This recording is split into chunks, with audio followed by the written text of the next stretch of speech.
welcome back to another episode of the Thin Green Line podcast. Today, we are very happy and honored to have a good friend of mine. We've run around together for about a decade, and his name is Jared Ogden. He comes from a family background of military service, patriotism to this country. He's a dual warfare qualified naval officer and a SEAL Team 1 veteran that spent 8 years in the Navy and was deployed 4 times in the Middle East during the peak conflict era of the global war on terror. He's been awarded the Bronze Star with Valor, the Combat Action Ribbon, and multiple joint awards. He's a wildlife conservationist near and dear to all of us on the Thin Green Line. He's a staunch 2A supporter, an entrepreneur, and CEO and founder of Triumph Systems, a reactive target company geared toward the training needs of military, domestic first responders, and civilians worldwide. And we're going to talk about a lot of stuff. And Jared, it is so cool to have you on the show. How you doing today, my brother? Man, I'll tell you, has it been 10 years? It has been 10 years since we met. Time just flies. I know, man. Yeah. I know. How you doing? Wow. Today? Okay. I'm doing good. How are you? We're great. We're great. I know you're in Missouri at our factory headquarters, correct? Wayne's out in New Hampshire. Yep. And I'm down from Montana back on the West Coast in California. So we're kind of triangulating the country today. Yeah, we got all the time covered.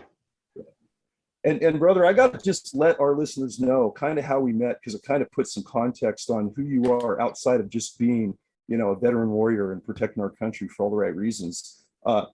We met through our friend Blake Bechtel way back in the day, going back about a decade. And he kind of brought us together for our first hunt together. It was that elk hunt on horseback in the Bob Marshall Wilderness area. I think our first elk hunt collectively.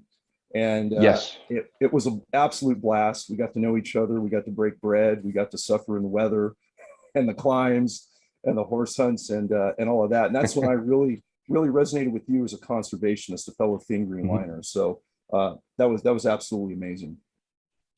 Yeah, that was a great hunt. To this day, I want to repeat that trip at some point. If we get back out to the Bob Marshall wilderness and do another elk hunt, that would be stellar.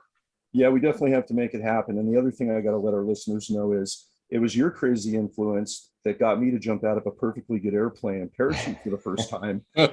And Jared was literally in the same plane when I jumped out to have my very first skydive. And he gave me that fly with the birds, brother. I went, it's all or nothing. So he pushed you. Figuratively, he actually did, and it was an amazing experience. And we jumped a couple times since. So I got to thank you for overcoming that barrier in my special operation. Well, here's what I'll say about that whole experience: you never forget your first time. Nope. No, that was an e-ticket ride of all the crazy stuff we've done collectively, right? So that was another great memory we shared together, and I'm grateful for it. Yeah. But start us off, man, with why you went into the military, what your family service history was. And I know 9/11 had a huge influence on where you were, what you were doing, and just your whole background, because it really needs to be shared. Well, I'd say from a very young age, before I can remember, I wanted to serve in the military. And there's no pivotal moment or experience or conversation that I can track that to. It's just something that I've always wanted to do. My dad, he was a ranger in Vietnam. He was an ARVN Airborne Division platoon commander or platoon leader, and the military. It was. We talked about it, but it was not ever anything that my parents or family pushed for. It was not encouraged, but it also wasn't not encouraged, if that makes sense. At the end of the day, my parents, they raised 4 great kids, and they wanted for us to be productive citizens. And I think that the key to being successful in life is you got to do something that you're interested in. You've got to do something that you're good at, and the more you can align your interest with something that you're good at, success typically will follow that. So military, it wasn't encouraged, it wasn't discouraged, and I set my sights on the Naval Academy, and I wanted to be a Navy SEAL from a very young age. Probably didn't even know what all that entailed, but maybe I was the product of like some good marketing, or maybe that Charlie the right movie. Yeah. Yeah.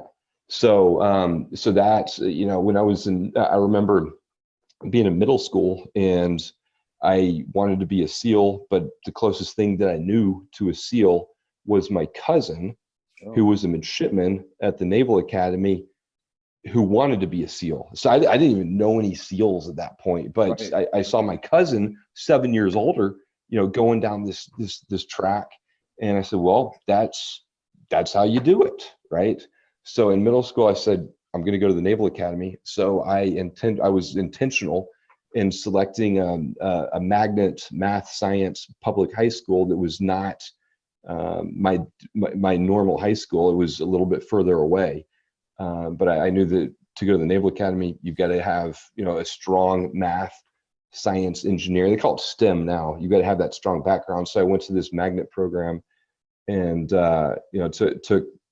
took the right classes, the AP maths and sciences and whatnot. And in my decision to go to that magnet high school, it was reinforced when in high school my cousin went to Buds, and he became a Navy SEAL. And I said, well, I'm on the right path. And then, applied to the Naval Academy, got accepted. Now I became a Navy SEAL. In retrospect, going to the Naval Academy, being an officer in the SEAL teams, statistically, that's probably, the least likely way to become a SEAL. Right. But you don't know what you don't know. So it worked for my cousin, and it worked for me. Yeah, that's awesome. And basically, you struck a process that I think young Americans today really need to take heed to. Is if you have a passion, and you know that passion, if you're lucky enough to know what you're really convicted to do at an early age, you got to plan it out, and you got to go in, into the deep end and not hold back. And you might be prepping 8th, 9th, 10th grade like you did, right? Like getting the education, boning up on that STEM program and all of that. Yep. And chasing that dream. It's not something we can choose overnight and get off to the races. By then we could be worth the back of the pack.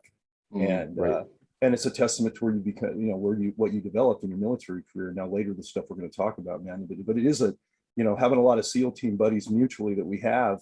That is not the normal way I hear guys getting into the teams. So it's a great process. Yeah, and there's something different in your philosophy that I haven't heard before, Jared, that I'd like to put out. Something you're good at. So a lot of people aspire to be something that they're not very good at, and to be honest with you, they can't achieve it. And it's that reality check, like something you're good at, then you put a plan together. But you can do anything you want to do in this country, for sure. But you know what? You got to be good at it. You gotta say, hey, I can think of lots of things. My wife's a very intelligent woman. She has a doctorate in pharmacy and everything, and there's a lot of things she's not good at. She just became a certified scuba diver, so I'm pretty excited about that. So so good at that. Well, I was wondering, and she pulled that off, and I was pretty happy about that. So but anyways, but I think that's part of a philosophy that people forget to throw at that. And usually something you're good at, you like, so you gravitate to that. So that's an easy sell, but it's something, I'm dealing with a lot of college kids coming into it just out of high school, and they have these higher aspirations, and then I see what they're good at. And, I don't tell them that you should be looking somewhere else, but they really should. And I try to steer them towards other things and other paths, maybe along that line, but something they're good at. So thanks so much for bringing that out. Well, I think that the more you can align doing something you enjoy with something you're good at, with something that someone will pay you to do, that is literally that's the perfect combination. The secret sauce right there. And to clarify, when I say you have to be good at something, that doesn't mean you have to be the best. That doesn't mean that you have to be on varsity. That just means that you have some natural ability to perform a task. And maybe the best example would be me in technology. Okay, like I know that I should not do any. Like I keep the IT department in business. Like I am their job security. So, you know, and a lot of it, you know, this is kind of funny, but you know, my attitude a lot of the time is if it's broke, well, you hit it, right? That's not the approach that you should take when your computer's acting up. And by the way, you know, that's why I was about 10 minutes late to this, is because, you know, I have a new computer and I had to work some bugs out. So, Too funny. but you know, but at the same time, to my credit, I'll brag on myself a little bit. You know, I'm 41 years old. I married a girl that is almost 10 years younger than me, and let me tell you, she's a whiz on the computer. So we just really balance things out. You know, Yeah, there's a good team right there on all levels. yeah, yeah.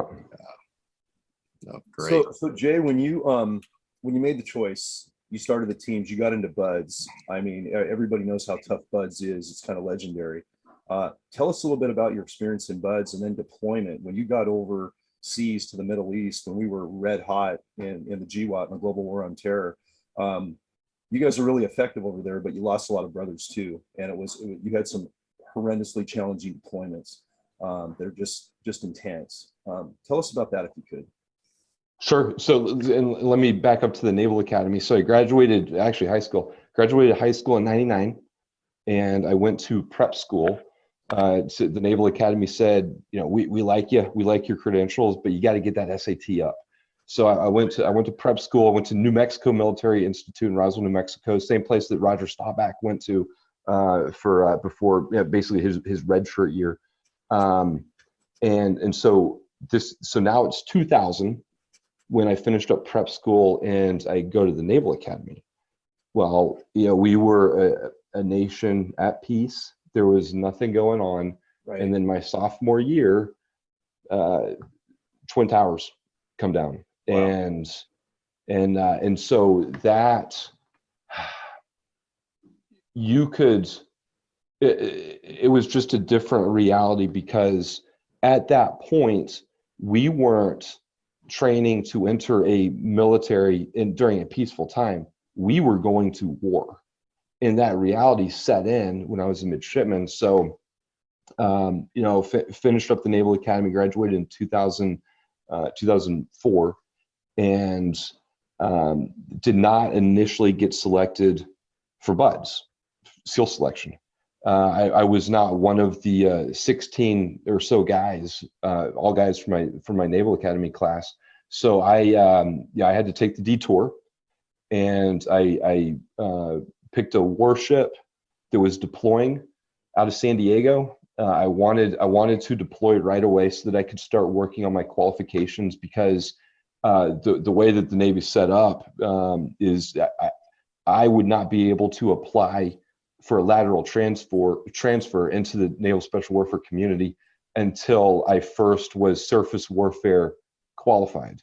Okay. So the way that you become surface warfare qualified is, I mean, you gotta deploy, and you start working on those qualifications. So I think the fleet average to get your SWO pen, your surface warfare officer pen, I think the fleet average, at least at the time, was 22 months. I was motivated. I got my SWO pen in less than a year. Nice. And wow. and then dropped my package to go to BUDS, knowing, you know, at this point it's 2005, knowing full well that, you know, we're going down range. This is, you know, kinetic operations, and dropped my package, and BUDS was man. It was everything. It was every bit of misery and cold and suck that you can possibly imagine, and then some. And while it was cold, wet, miserable, it was awesome. It was just, it was fun. And I think that you just have to have that to get through the program. This is a program with 80% attrition. Mm-hmm. And you know, to get through that program, I don't know. I think you have to look at things differently. You have a different sense of humor. You know, at the end of the day, what made BUDS great were the people to your left and right.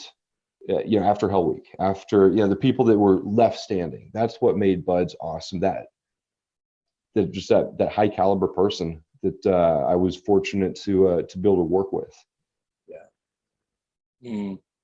Well, very impressive. And you say things that I like to peel the onion on because I don't hear a lot. The prep school part. You talk about being good at something, but you went to a prep school so you could achieve your goals. So they polished you up, they honed you. That was a process that honed you to get to that next step, Huh, Jerry? Sure. Yeah. And here's the thing. If you aim high enough, you'll be challenged. If you aim high enough, that if you pick the biggest mountain out there to climb, you're going to be challenged, right? And so, I mean, that is the Naval Academy, right? Yeah. It's I don't know, 10-12% acceptance rate. You're dealing with very intelligent people that go to that school, and I picked the Mount Everest of colleges to go to, and and they said, you know what, you get that SAT score up a little bit more. I took the SAT, I want to say like 12 times. Really? There's no quit. There's no quitting.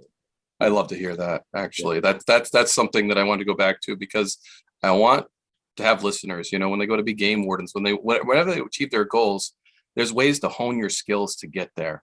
And there's nothing wrong. I became good at taking game warden tests. I probably took 20 before I got the job. I just became good at that. But you're absolutely right. And those are things in your character that I think everybody can use and take home and say, hey, because sometimes we think the kid that needs a little extra help to achieve those goals, we're like, yeah, look at that kid, but no, look at that kid. He knows what he wants to do. He knows how to hone his skills. And now he's doing that. I mean, even physically, to go to a trainer, they're professionals to get you in that shape to achieve your goals, no matter what they are. So I'm listening to this, and there's little things that I want to focus on that I think can help a lot of our younger listeners to achieve their goals in the future. And, you're very successful. So that's pretty awesome. So thank you again for bringing out something I thought, you probably thought was insignificant and little. And I'm like, that's huge to a younger listener that, feels, I can think of several that have reached out to John and I in the process, and they feel like they've done it 6 times, and, what am I doing wrong? And I like that, because we can help them hone their skills, but in the same part, they need to hone their skills. There needs to be that process. You need to get better at what you're doing. So thanks for sharing. Yeah. Well, I'll say for the young kids, I will take work ethic over talent every day of the week. Absolutely. I mean, work ethic, with a strong work ethic, you can overcome so much that talent alone won't even get you into the front door. Yeah, that's spot on. But the other thing too, to mimic, to kind of pony on what Wayne just said, is this ability to want and need to rely on other teams, right? I mean, we all come from really dedicated teams, and I'll talk, especially you with the SEAL teams, starting out where you would relate for your professional life now. We're in technology, kids are isolated, they're working alone. The idea of reaching out to another professional to give them advice and have a thick enough skin to say, I want to be a sponge. We just don't see a lot of that. And, that's getting to your work ethic and your motivation and no quit that we share, but saying, okay, I'm going to figure this out on the internet, and I don't want to ask for help because I just want to stay in my bubble. And you're already a step behind, right? That's a failure type of attitude, because you just don't have that in mind. And we're just seeing more and more of that, because there's just less teams being built, for our youth, unfortunately. And I think it's a huge message that has to come back. But everything you did there in the Navy, going through BUDS, and now you're ramping up to deploy. Tell us a little bit about, when you were over there, how many tours, and really what your biggest challenges were and what you saw that resonates. Yeah. Well, so let's see, I did the initial deployments as a surface warfare officer, floated around the Northern Arabian Gulf. And then I had the opportunity after BUDS to augment SEAL Team 6. So I in essence deployed with them for about 60 days. I came back, and then a few weeks later deployed for 7 months with SEAL Team 1. And then my last deployment, if you will, for the military folks, it was technically not a deployment, it was a PCS, and I took a staff job at Unit 3 in the island kingdom of Bahrain. Yes. And I learned in that staff job that I just wasn't cut out to be a staff officer. Right. There was definitely for me an element of probably survivor's guilt. And you're forward, you're in Bahrain, and you know, for the most part, you are coordinating training with host nation allies. But there was some support things that we would do for kinetic operations, and you know, you're forwards and you're there, but you're not really there, and in tandem with some survivor's guilt. So I didn't really like being a staff officer, and that's when I decided to leave the Navy. But you know, I'll say this in general about being a SEAL officer, which any combat leader, your job, you know, if you want to distill it in the most basic of ways, as a combat leader, whether it's military, law enforcement, whatever, you're a manager of violence. Right. And you're choosing, you know, taking and saving lives. And that's what it is. The most humbling part of the job for me, and I think a lot of people would agree with me, is so you're in charge and you're managing people that are better than you, people that are faster, stronger, smarter, people that are subject matter experts. You know, as an officer, you're not an SME of anything. You're not a sniper. You're not a breacher. You're not a medic. You're not a comms guy. And so you're dealing with these people that, you know, that have this just incredibly extensive knowledge of the craft that they specialize in. And so literally you're a jack of all trades, expert in none. And so as a combat leader, it's your job to, you know, just understand holistically what the battlefield looks like, and to place those assets, and your greatest asset is your people, to place those people in the position to get the job done the most effective way. And so you're just you know, you're dealing with people, you're leading people that are better than you, and that is humbling. The other parts of that, and what I've learned through the process, is it's great to be a part of a team that otherwise, you know, you're doing something that no individual can do. You know, and I think that you know, what the essence of teamwork is, I think it's lost on a lot of people, because there's no selfishness in it. Right. You've got to be altruistic. You got to put other people ahead of you. You got to put the mission ahead of maybe what you individually want to do. But it's amazing when you see it come together. It's like watching water run downhill. It's just seamless. It's just smooth. It's just fluid, and it's a really great thing to have experienced. Yeah, to reiterate that, I know that feeling, and I know from being a Met Lieutenant and forming up the team that you're very familiar with, and that you know the guys now. It is beyond a privilege to work with a group of 1%ers and be there for them and let them do what they do best. It's a dance, you know. It's like a perfect choreographed dance of water flowing down the hill. It's right as rain, right? To just coin a couple of phrases, and it's very humbling.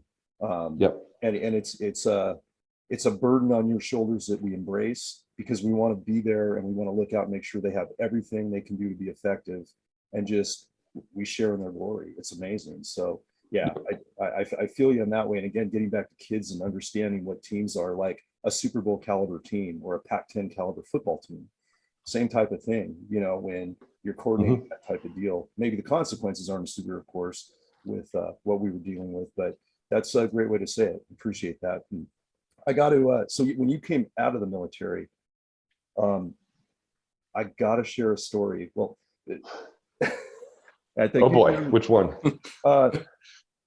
You wanted to help us out on the Met front. Yeah. You wanted to help us out. You had come out of the military. You were looking for, where you were going to go next professionally and what type of team you were going to build. We met through our mutual friend, Blake. We started hunting together. You actually went to your first hunter safety class, I think, on the ranch that we did up through Blake's family. And you were one committed to conservation, wanted to start hunting, which me being a game warden, a fellow hunter, love that. Then we meet, and then you're saying, well, what is this Met team? What's this cartel cannabis poisoning the environment? You guys are getting in gunfights in the Silicon Valley with these embedded cartel operatives. How can I help in that fight? You didn't want to get out of the fight. So you actually, for our listeners, I think they'll enjoy this story. You started a reserve deputies academy to embed with the sheriff's office of Santa Clara County, because we on the Fish and Game front didn't have a reserve program yet. But we really wanted to work with you, of course, given your SEAL team background, your combat experience, and a great level head. So everybody, my partners on the sheriff's office, after I breached that idea, they were like, heck yeah, let's get them involved. And now you went to a different kind of academy that was the absolute polar opposite of the challenges of BUDS. And that was a heck of a sacrifice you made. Could you tell us some stories about what you experienced in that academy, and what type of other candidates you were integrating with? Let's just say that. Yeah.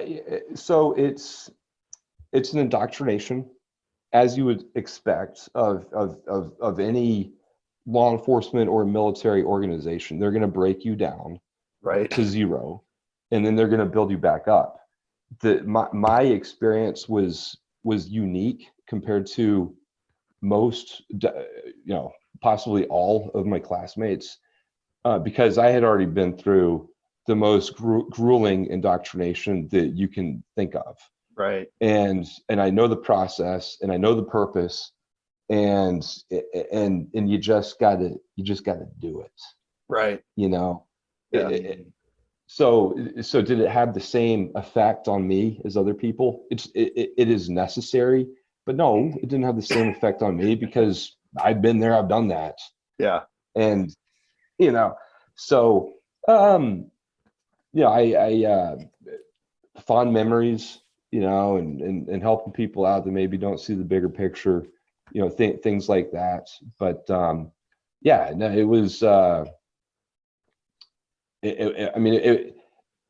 even in that kind of indoctrination program, you still, it's about the people. Yeah. We still had fun, and you find humor in things that maybe other people wouldn't find humor in, but it's indoctrination. It sucks. There's no way around it. So you find humor where you can, and that's that. But at the same time, it's about the person to your left and right. Yeah. That's what makes it worth it. Yeah, that was just, I think it was just a big sacrifice on your part to come back through a basic reserve academy, just coming stateside, I'm not going to say it wasn't painful. Yeah, we can understand that. But that was huge that you did that, and that you took notice of what was going on domestically. You were fighting a global war on terror with your brothers on the military side, while we're fighting a domestic eco-terrorism war within borders that, as still goes on, and we're still working together on that through our Triumph outreach and everything I do with you. But there's not too many guys that would do that coming out of that level of combat and that level of experience, and dive right back in. And it was just a real testament to you, brother, to acknowledge that on the conservation environmental front and public safety front, and say, hey, I want to stay involved. I want to be on the ground a little bit. And I applaud you for that. Thank you. Well, it was an experience for me, a learning experience for me, because at the time I didn't know that literally we were at war in Central and Northern California against the cartels. I didn't know what reclamation was before we met. Yeah. I did not know the devastating effects that are the result of these illegal grow sites. And when you understand that, it becomes a lot easier to go through, another indoctrination, so that you can go and become deputized, and so that you can help. At the end of the day, I've got lessons learned. I want to share those with other people, so that the mission can be accomplished faster. And the reclamation mission it's super important and probably not talked about enough. Yeah, and I appreciate you helping on that front too. And a lot of guys in special forces, as you know, a lot of mutual colleagues of ours have taken notice to it and the stuff we've talked about over the last couple of years. And everybody resonates on the patriotic front, whether you're a military special operations veteran, you're a special operations domestic first responder, you're a conservationist, a hunter, an angler, a game warden, a park ranger, whatever. And now it's a national fight. And you've done a lot of that with the business too, moving forward. But before we jump into that, let's talk about after you took that first hunter education class, got your official hunter safety card, started hunting, and it wasn't long after that we had that elk hunt. Your first big game, successful big game harvest, because I know we didn't share that together. We had a hunt, we were unsuccessful, we had a great hunt. Take us through that moment, because that first moment, it's just magical, you know? The first thing that jumps out to me is, keep in mind, this was a transition for me from hunting critters with 2 legs to 4 hooves. For sure. But the hunt is about the camaraderie. The hunt is about the storytelling. The hunt is about the adventure, regardless of if you harvest or not. But like you said, I did not harvest. I think maybe a quarter of the people on that week-long or so hunt harvested, correct? One 20. I remember about a quarter of the guys. Yeah, I harvested. think while I was there with you on that elk hunt, we had Mike, who's that trout angler, the trout guide. Okay. Nice, Mike Folden. He got that one nice bull we all kind of converged on in different groups. Before I had to leave the woods, and I think you might have got one other elk out of 10 hunters. So it was less than 20%. Yeah, 20%, something like that. Yeah. What a great way to, for that experience in the Bob Marshall, going in, infilling, exfilling by horseback, right? And the shelter's already set up, and you've got the wood burning stove. That's the only bad thing about that being your first hunt is it's like they're not all that nice. Right? Downhill from there. But guys like us, we like misery, so it's not beyond us to we'll have a good time when we're cold and wet and shivering, and that's typically what hunting is. So that was a great first time hunt. So let me think. My first harvest, I think it was Montana black bear. Yeah, I think it was, right? I'm pretty sure it was Montana black bear with Jana Waller. Jana, yeah. So then since then, I went probably a year or so after that. I went to Idaho and I got another black bear.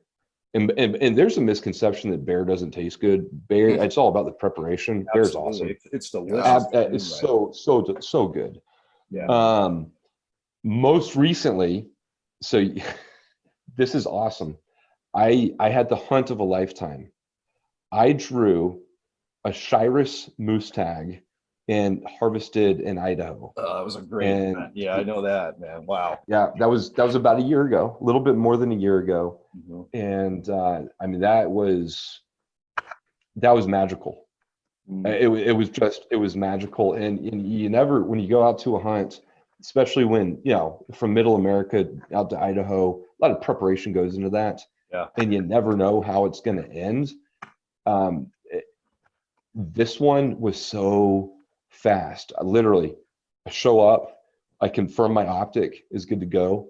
The next morning, we embark on the trails by ATV, and we'd been out there for about 2 hours. Yeah. And I'm hunting out there with a retired Marine. Perfect. and we identify some moose. Don't know how many are in there, but I love working with this guy. His name's Mike, because we just real quick, within a couple minutes, came up with a hasty plan. And this is his backyard, right? So he's in charge, and he's basically kind of like my guide, right? And so he's calling this big old moose. We know it's a male, because you can hear literally its antlers, rubbing up on that tree. And so he's like, I want you to run around the bowl. You see that tree right over there? Like, yep. I want you to just pop out right there, and you'll get a look. And so I ran around the bowl, 150, 200 yards, whatever it was. I popped out right where he said, and those moose, it was 2 cows in a bowl. They were curious. They're like, what is that? And as soon as I popped out through the timber and showed myself, they were all running. And I just sat down, or I didn't sit down, I just breathed out, found that bull, pop. And he was on the go. It was inside of 150 yards. Yeah. But it was in a moose, even a Shiras moose, which they're the smallest of the moose family. Massive, majestic. Awesome. So like to look at how big they are and to see how delicate they can run and maneuver those thick woods. I mean, it's magical.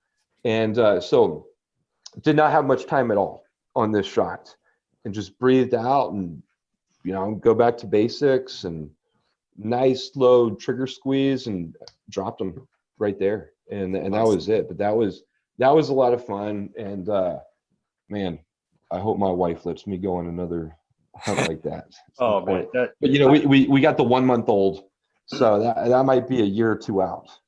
We'll make one happen when the kids are the right age, right? Yeah. Yep. We'll get back. Yeah. My son, he's 20 months old now, and I can't wait. Yeah. It's gonna be fun to teach him some stuff. To take him out, make stories. Yeah, absolutely magical, man. And I remember when you called me about that hunt, and you were so excited.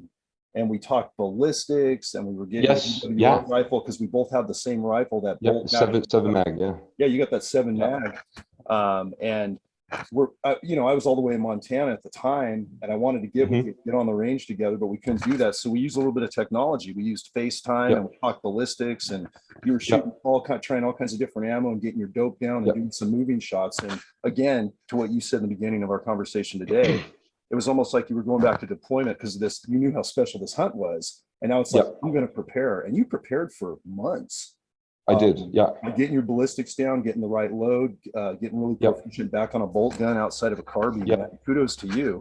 And I was, I felt very lucky to live that hunt vicariously through you as I was getting updates in real time from the training to the prep to the travel and then the pictures. And I was up on another hunt and unfortunately couldn't join you on that one. And I was just elated for you, brother. That was a big success after so much preparation and moose meat. You know what? I had honestly, I had forgotten all the prep. Yeah. I remember. But you're right.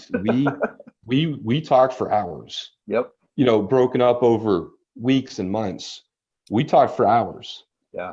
And some people may not understand, but when you pull Shiras moose in Idaho, that is a literally once in a lifetime. Yeah. And you prepare for it. Yeah. Because that's it. It ain't gonna happen again. Yeah. And I love that it was one of those hunts that, unlike all the other hunts we've been on, most of us, Wayne, you, myself, how often does that happen? Like the first dang day you're out there, it's a lifetime hunt. It's happened one time for me on a mountain goat, and that's it. Never. And when it happened for you, man, I was just tickled because you had done so much good prep on it. And then I remember we talked shortly after, and I think you actually did a social media post on this because it was worthy of that, but a couple inside texts on how good moose meat is. And talk about that. I mean, because not a lot of people, that had the opportunity to taste moose along with elk and deer and everything else. It's just an amazing meat, Oh yeah, it's so one of the coolest parts about the harvest was being able to share the meat, share the harvest with several friends that I shipped, on dry ice. I shipped coolers to several different friends, but also I shipped a cooler and it was the steak, and it was the roast, and it was ground moose. It was a nice variety. I shipped over to the C4 Ranch, which is the Charlie Keating charity. So they're in Southern California, and it's a place where veterans can go and decompress and work on mental health and stuff like that. So I was able to ship a cooler out to Chuck's dad, and for those guys and girls that go down there to enjoy it. But you know, it's the moose steak. Once you have moose steak, you're just kind of disappointed. Yeah. With Kind of with rich, right? Yeah. yeah, it's kind of like you know, that first hunt on horseback, Bob Marshall, the tent set up, like you got the guides, you know, and then no hunt is ever going to be that what's the right word, just like everything was done for you, right? Yeah. Gentleman's hunt. Same concept. You have that moose steak, and well, beef is not as good as it used to be. I'll just say that. Amen to It that. changes you. It changes you. I've still got a little bit of some ground moose left, so that'll be a great addition for, it's winter now, and that'll be a great addition for my winter chili. There you go. Nice. Yeah. Saving Nice. every last piece of that amazing blessing of that moose. That's Yeah. great. Thanks for sharing that moose story, Jerry, because you got me excited. Ah. And when you talk about that, you can hear the passion in your voice, and I hope our listeners were on the edge of their seats just like I was, because I was right there with you. And you know, to talk about how good it tastes and things like that. You know, as a game warden, I guess I never really, you know, moose were a lot of them when I started my career. I started getting roadkill my father would go out and get a roadkill moose like once a year. So I've been eating moose a long time. Now the tick infestation has come and our moose population has plummeted compared to what we were. So now I am where we used to get, you know, 50, 60 collisions a year easily in my area. Now we're down to maybe 2 or 3.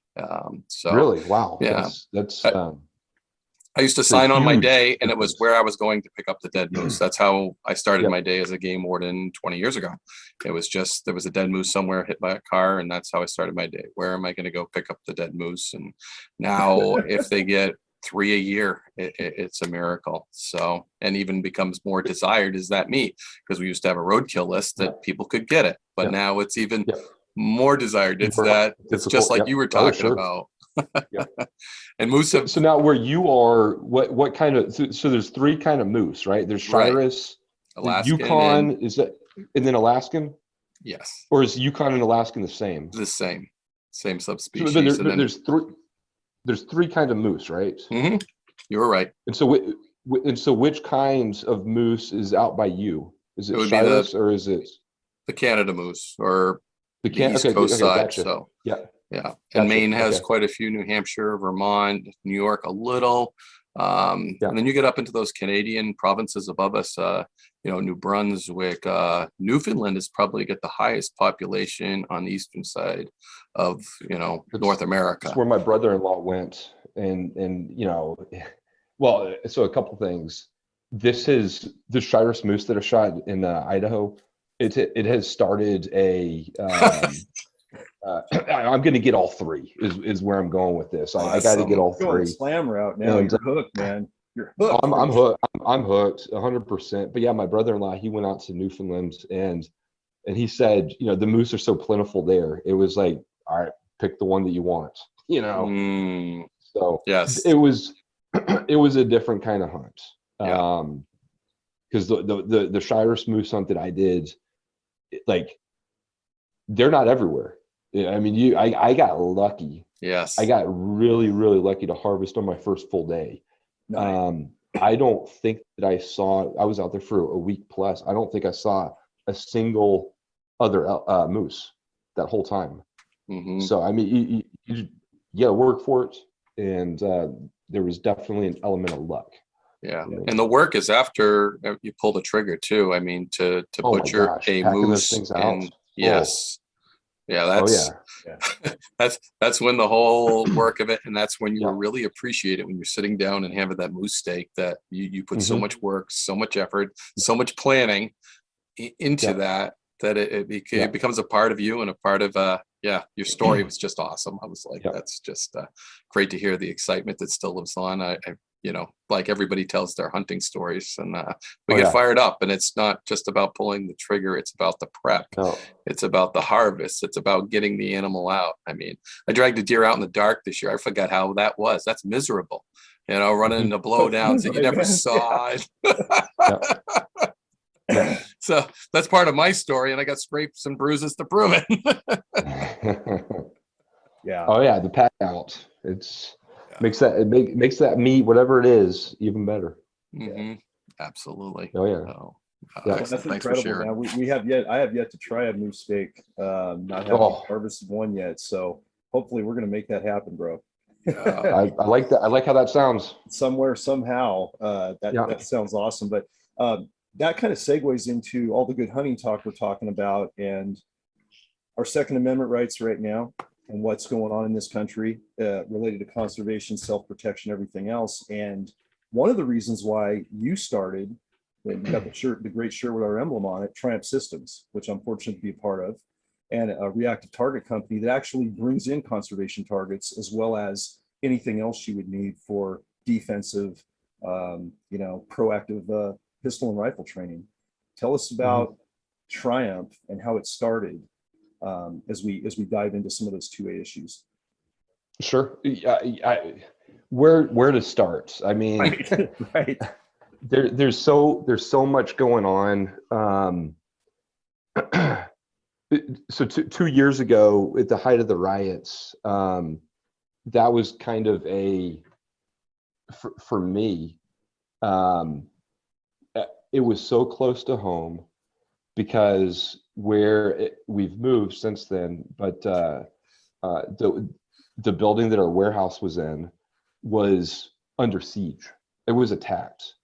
All of the retail stores were looted, were burned.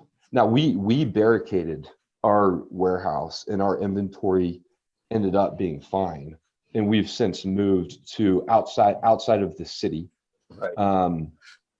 But it's so evident today in the day and age that we live that there was a defund the police movement, and I think that a lot of the cities that moved in that direction, they're backpedaling at this point. Oh yeah. And and they're realizing it. This is not defund the police. The conversation should be, let's fund better training, period. So I'll back up before the riots, before COVID and the riots and whatnot. I left active duty. I stayed in the military industrial complex for 3 years or so. I did that TV show on National Geographic Channel. Yep. And through post-military working in the industry, I saw an opportunity to really innovate how people train with firearms. Not only train, but just experience the range. Because we kind of talked about it earlier. If you enjoy doing something, you're going to do it more. Right. So there is, if I can make target shooting more fun, well, that's a good thing, because people are going to spend more time on the range. So started Triumph Systems, and really we have a pretty diverse and wide product offering. Internally, we say we have our retail SKUs, and then we have our government products, and they range from fun targets that ooze, that you can visually see when you shoot them, to targets that kind of splatter when you shoot them, and that's our retail products. And then the other spectrum is our government products, and really that is a mobile turning target system that literally, it has a motor, it has a remote, and it flips from a threat to a no threat, because we have to be thinking shooters. If you are in a profession that requires you to wear a firearm, you've got to be prepared in stressful situations to make the right decision. So, my thought process is, if you're just training on static targets to shoot a bullseye, but you carry a gun for a living, that's probably not the right type of training. So just saw an opportunity to innovate how law enforcement, how military trains, saw an opportunity to make target shooting more fun for, for your recreational shooters or hunters or whatnot. And definitely we've made a big difference. Yeah, it's been an incredible system of targets, and being fortunate to be one of your pro staffers from the start of this thing, given what the stuff we've done in the past from a conservation law enforcement standpoint, from a game wardens conservation and hunter education, and then also on the tactical side. I just like using all of our targets for all the classes and all the mentoring I do. We have the ethical harvest target that's a white-tailed deer, a buck that's got the vitals with the red and the blue oozers to get, immediate visual feedback. It's a great target for teaching new hunters. It really, really is. And then, of all the different classes we do, either on the government law enforcement, military side, or civilian classes, even if I didn't know you and I wasn't part of the company, so to speak, I would pick these things up and go, hey, that's going to be a really fun target for first-time women shooters. I just had 3 ladies do a first-time intro to pistol class last weekend up here on my West Coast training facility, and we did an evil clown at the end of the day. And all of them got to shoot the evil clown on multiple reps, working their Glocks and doing combat reloads and good stance. They were giggling, they were laughing, they were doing fundamentals, and they were hitting lights out. And these ladies never shot a handgun before tactically. Maybe they shot a 22 as a kid.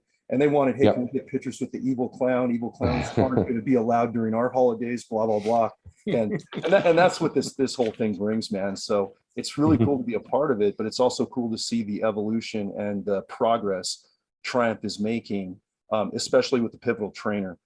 You mentioned threat, no threat target, and I want to just talk that up with you a little bit, because that's the one thing, I use internally with my own Met colleagues, other agencies, including Met. They still have that system and use it.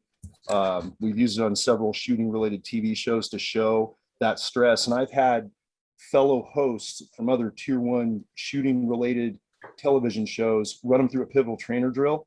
And these guys have shot forever. They've been through every type of reactive stress scenario you can imagine. And they're going, wow, man, my heart is racing, when I'm doing that lateral step. And am I going to see, the cell phone? Am I going to see the pistol? What other threats coming at me? And it's a great target system. And I know we have some new developments we're going to show at SHOT this year of some other improvements that are going to be good, but love the products, and everyone seems to be resonating with them well. And the origin, I think, of why you started the company and filling that gap and that need, especially in the crazy times we're in now, like you said, the defund the police, the people are turning back on that, and just our citizenry throughout the U.S., even traditional. Wayne and I have talked about on several previous podcasts, especially on Thin Green Line. We started this second podcast right through COVID because everybody wanted to learn and they wanted to hear about preparedness, self-reliance. And I think, what was it, Wayne, sometime between March and April of last year, when we started those first couple episodes, Jared, we were seeing a 30 to 40% increase in traditional non-gun users, non-hunters going to online states that they live in to get hunter safety certifications. Go and try to buy their first firearms, to try to learn, hey man, if I have to harvest an animal to survive, if this pandemic goes any further where we're completely off the grid now and cut off, I kind of feel like I'm at a disadvantage and I'm playing catch up. So we had, in a horrible national situation, worldwide situation, we suddenly had this, we played to the positives. We had traditional non-shooters, non-conservationists suddenly seeing the light and saying, hey, I want to try that without pressure. Now it's survival. And that's where these targets come into play. And that's where we start to get people into the right mindset and make it fun and not evil and not intimidating. But there's a push for it now. And I'm really glad in the country, that there is, for all the right reasons. How about the lack of ammo, Jared? Does that hurt you? No, I'll say no, it hasn't. But I think that it's been cause for people to reevaluate kind of how they train, and which results in training as a function just being it's more valuable than it was before, because there are supply shortages. So it's like, okay, when you go out there and train, it better be worth it. It better be the best damn training that we can create, because this once abundant resource is no longer. So I want to say that it's affected us, and it hadn't affected the government. The government, they've got Right. the federal government, the state governments, they've got stuff. Some of the local smaller departments, yeah. But I think it's just made people realize, hey, when we dedicate the resources to train, it better be the best damn training we can do. Yep. And that's Excellent. That's literally what we do. We facilitate awesome training. And John, you mentioned SHOT. We'll be out there on our turning target system, the Pivotal Trainer. The number one feedback item that I hear from end users is, can I customize this so that I can just hit a button and then it's going to flip, to do the qualification shoot the way I want it to. I just want to hit go, and then it's going to have a memory, and it's going to do the course of fire that I set up. Well, prior to now, we've not had that capability, but at SHOT Show, we'll be launching a smart version of the Pivotal Trainer that has that feature to it. So Nice. We're excited, and I can't wait to see you guys at SHOT. It's going to be, just long overdue. We didn't have SHOT last year. We didn't. And the last SHOT Show we had the previous year was a really good one for us at Triumph, and it was just the world was in a better place. I think that was one of the best shots, well, definitely the best one I've been to, with all the sponsors and everybody kind of coming together. And it's kind of like an old homecoming week and a reunion, just to get back and see it really is face and be around our products. And we are so excited to have you in our booth. Can't wait. Again this year. Sign in. I don't know how many books we bought, but we'll sign some books and get them out to the first 25 or 50 people, or however many it is. Yeah, we'll bring some fun awareness around all that, man, and I appreciate it. It's just going to be good to see you again, and just generate some good message. I appreciate it. Yep. And that's a mega step for you guys. I mean, that's awesome. Hit go, and it does the whole scenario. I mean, rather than the guy sitting there pushing it every time and has to remember, oh my goodness, you just took that such to the next level for training. That's incredible. Well, so it does a couple things. One, if you're the head trainer, you're not messing around with the remote control. You hit go, and you're watching the students. So that's the first thing. The second thing is it allows for you to train to objective standards, because when you're manually controlling a turning target system, it might, for student A, it might flip and expose a threat for 3 seconds. And then, you put the next person through it and it might be 5 seconds, right? So you cannot train to an objective standard under those conditions. But now that we've got this memory and this ability to program it, it's the same for everybody, and I can score you objectively. So there's that element as well. Game changer. It is a game changer. Yep. Awesome. Thanks for sharing ahead of the SHOT Show. People can go see it. I'm excited.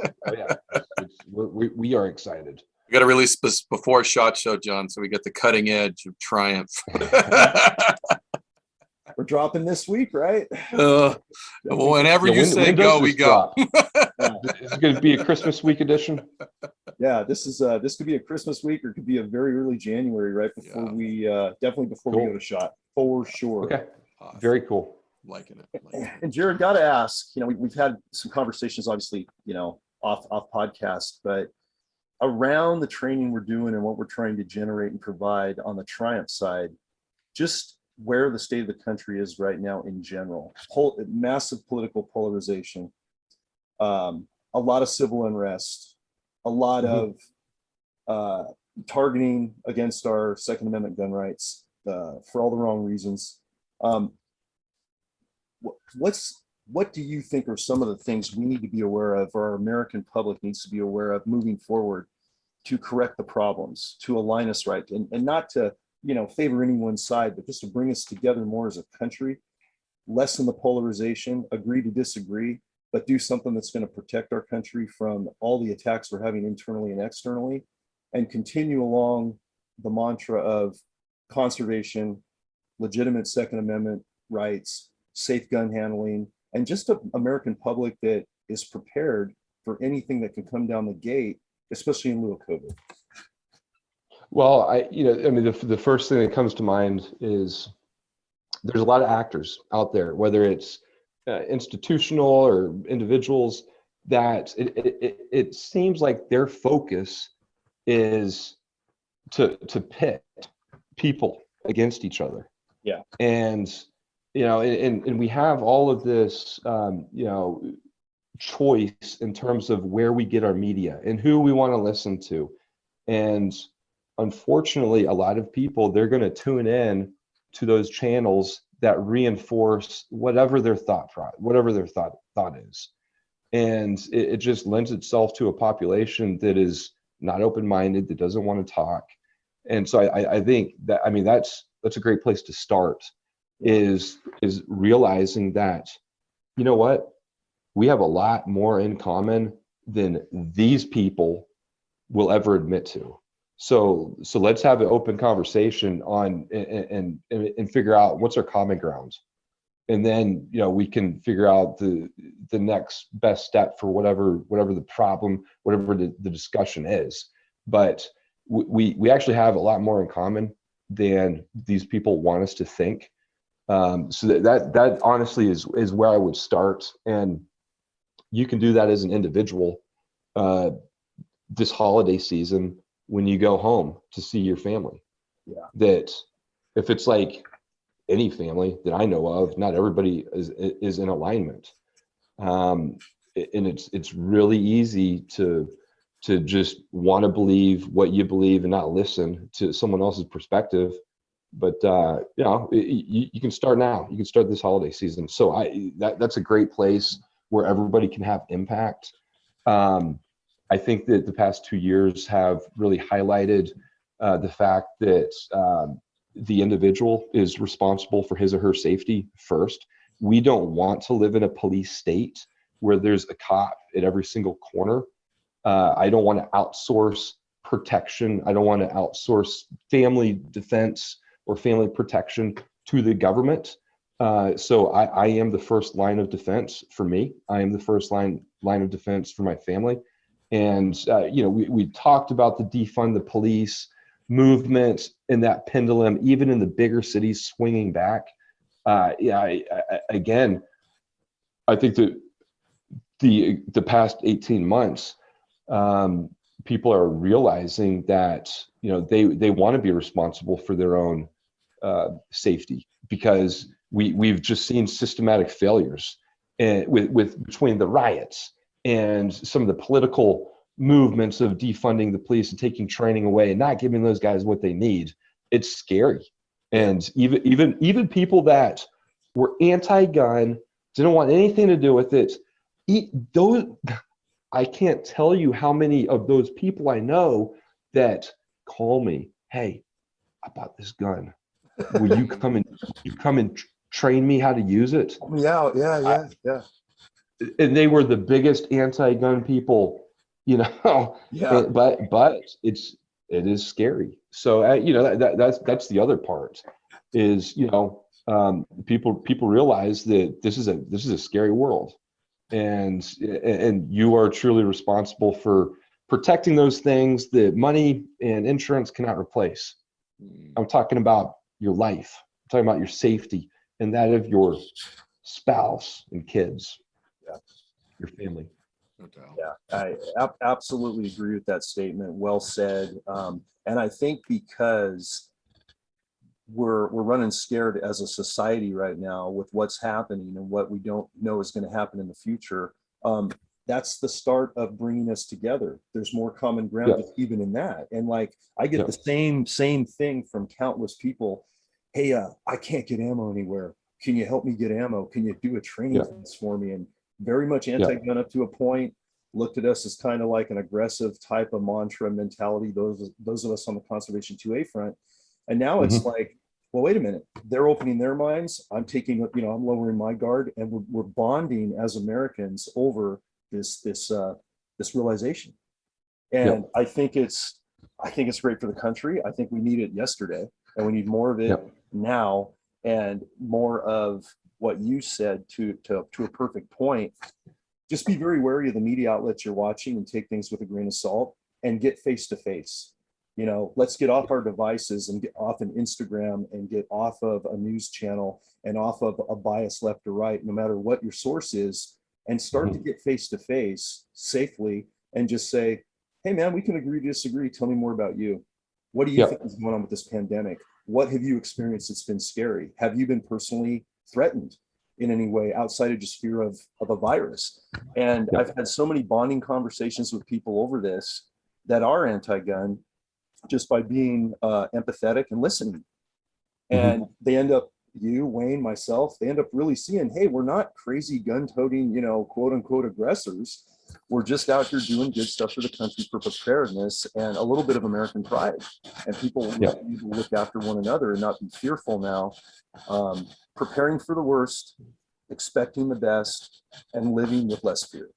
And that's man, just what we need as a country. So absolutely spot on. And I know we all try to propagate that wherever we go in our worlds, the three of us and the people we work with. And I hope we get some results sooner than later. Well, it's nothing stays the same. Right. so it's I'm glad that we're closing the books on 21, and I look forward to 22. I think it's going to be a great year. Yeah, I agree. Onward and forward.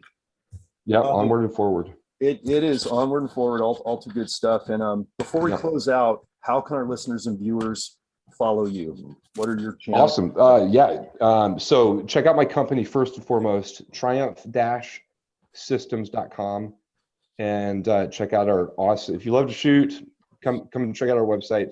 You can follow it. You can look up Triumph Systems on Facebook, Instagram. We're there, Twitter as well. Me personally, Jared W. Ogden, JAREDW, Ogden, OGDEN. So I'm on Instagram and Facebook and Twitter as well. So definitely, if you enjoyed the podcast, I know that the three of us have enjoyed it. So come and give me a follow on Instagram or whatever, and we'll keep the conversation going. Yeah, no. Love it, man. Well, we can't thank you enough for being on the show. It's so good to see you virtually and to get together in person in a couple of weeks at that awesome SHOT Show. Finally. I can't wait. And you're going to see some cool stuff at SHOT. And then we've had the backdoor conversations. There's stuff going on that I can't talk about right now. But maybe too as well. in 6 or 8 months. So that sounds like another podcast, Jared, for sure. And I've got a whole page of notes that we kind of moved through. Sweet. That I certainly wanted to follow up. And first and foremost, thank you for your service, and we appreciate you coming on. You've been a dynamic interview. Things that I still want to peel back that onion, learn a little more about you, and the things you're doing now. And no, the relationship with you and John is epic. So I think, good team.